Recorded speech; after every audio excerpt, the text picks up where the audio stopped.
suatu hari, Mulajadi Nabolon memerintahkan si Boru Deak Parujar untuk menghentikan kegiatannya menenun karena dia harus menikah dengan dewa yang sudah dia jodohkan kepadanya, yaitu si Raja Odap-Odap, anak laki-laki dari Mangala Bulan.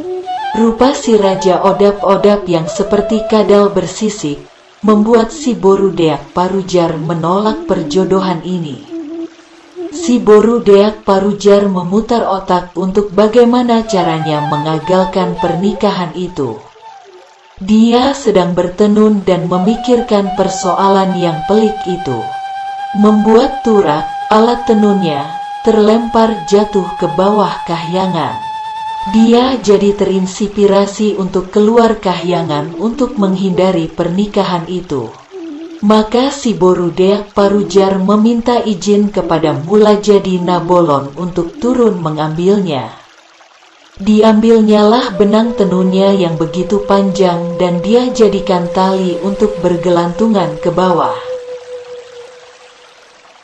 Si Boru Deak Parujar beralasan dan terpaksa meninggalkan kahyangan karena tidak suka dijodohkan dengan si Raja Odap-Odap. Padahal mereka berdua sama-sama keturunan dewa. Si Boru Deak Parujar segera pergi ke dunia bawah yang dia tidak tahu di mana ujungnya. Dunia bawah begitu gelap dan ia menjadi sedikit takut. Maka dia memohon kepada Mulajadi Nabolon untuk menciptakan terang. Mulajadi Nabolon mengabulkannya. Maka jadilah bulan. Si Boru Deak Parujar melanjutkan perjalanannya mencari turak dan menyadari bahwa bulan saja tidak cukup menyingkirkan gelap. Ia meminta lagi benda penerang. Mulajadi Nabolon mengabulkannya dan menaburkan bintang-bintang. Perjalanan ke bawah ia lanjutkan dan gelap itu masih menyelimuti. Sekali lagi ia memohon pada Mulajadi Nabolon untuk mengirimkan benda penerang, maka dikirimkannyalah matahari. Begitu matahari tercipta, terangnya memperlihatkan bahwa si Boru Deak Parujar telah menjejakkan kakinya di atas samudera yang begitu luas. Dia takut tenggelam. Oleh karena itu, dia memohon untuk dikirimkan sekepal tanah. Mulajadi Nabolon mengabulkannya.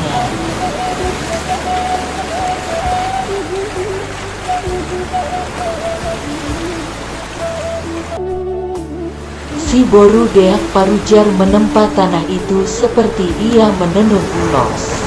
Semakin lama semakin luas dan mulai tertutuplah lautan. Sementara itu dari atas kayangan, Mulajadi Nabolon mencurigai kesungguhan hati si Boru Deak Parujar. Apakah benar dia hanya turun untuk mengambil turaknya yang jatuh? Dewata itu menyadari bahwa selama ini si Boru Deak Parujar hanya mencari-cari alasan untuk kabur dari perjodohan. Dengan satu misi, merusak tanah yang telah ditempa si Boru itu. Namun sampai beberapa kali kepul tanah itu ditekuk-tekuk, tempat pijakan itu selalu diganggu oleh naga Padohan Yaji. Raksasa ini sama jelek dan tertariknya dengan si Raja Odap-Odap. Melihat kecantikan si Boru Deak Parujar, akhirnya si Boru Deak Parujar mengambil siasat dengan makan sirih. Warna sirih si Boru Deak Parujar kemudian semakin menawan naga Padohan Yaji.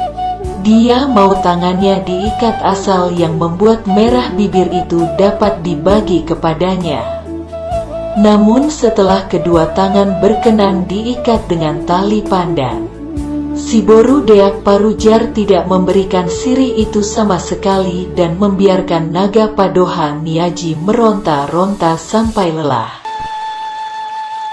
Si Boru Deak Parujar melihat pekerjaannya menempa tanah sudah selesai.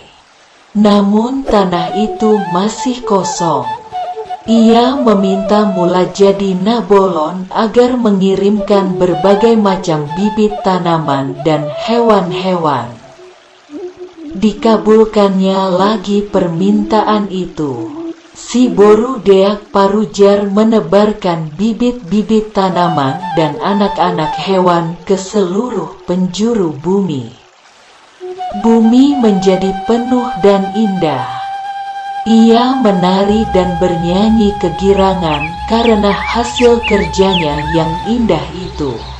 Itulah asal Banua Tonga atau dunia tengah yang dikenal sebagai bumi ini. Bumi yang diciptakan oleh si Boru Deak Parujar terkadang harus diguncang gempa. Gempa itulah hasil perilaku naga Padohan Yaji. Namun ketika guncangan itu mereda, si Boru Deak Parujar mulai merasa kesepian dan mencari teman untuk bercengkerama. Tanpa diduga dan mengejutkan, dia pun bertemu dengan si Raja Odap-Odap dan sepakat menjadi suami istri yang melahirkan pasangan manusia pertama di bumi dengan nama Raja Ihat Manisia dan Boru Ihat Manisia. Raja Ihat Manisia menikah dan mempunyai 3 anak, yaitu Raja Miok Miok, Patundal Nabegu, dan Aji Lampas Lampas. Karena perebutan harta dan selisih paham, ketiga bersaudara itu bertengkar.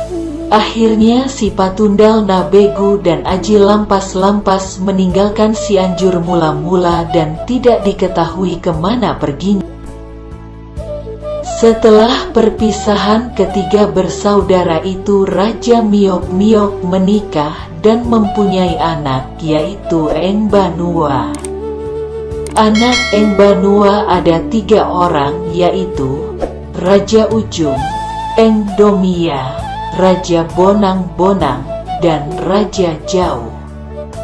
Konon, Raja Ujung adalah leluhur orang Aceh, Raja Jau adalah leluhur orang Nias, sedangkan Eng Domia adalah leluhur orang Batak. Artinya menurut legenda ini, maka orang Aceh adalah saudara tua, abang, orang Batak, dan orang Nias adalah adik orang Batak.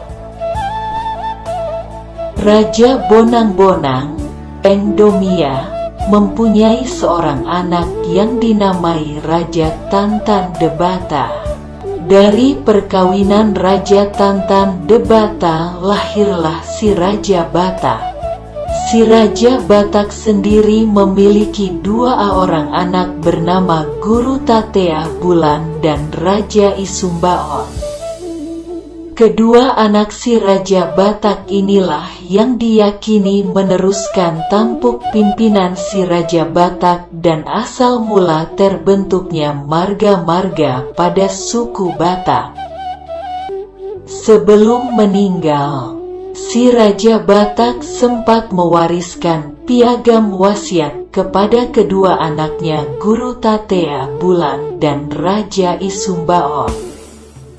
Guru Tatea Bulan mendapat surat agung yang berisi ilmu pedukunan atau kesaktian, pencak silat dan keperwiraan.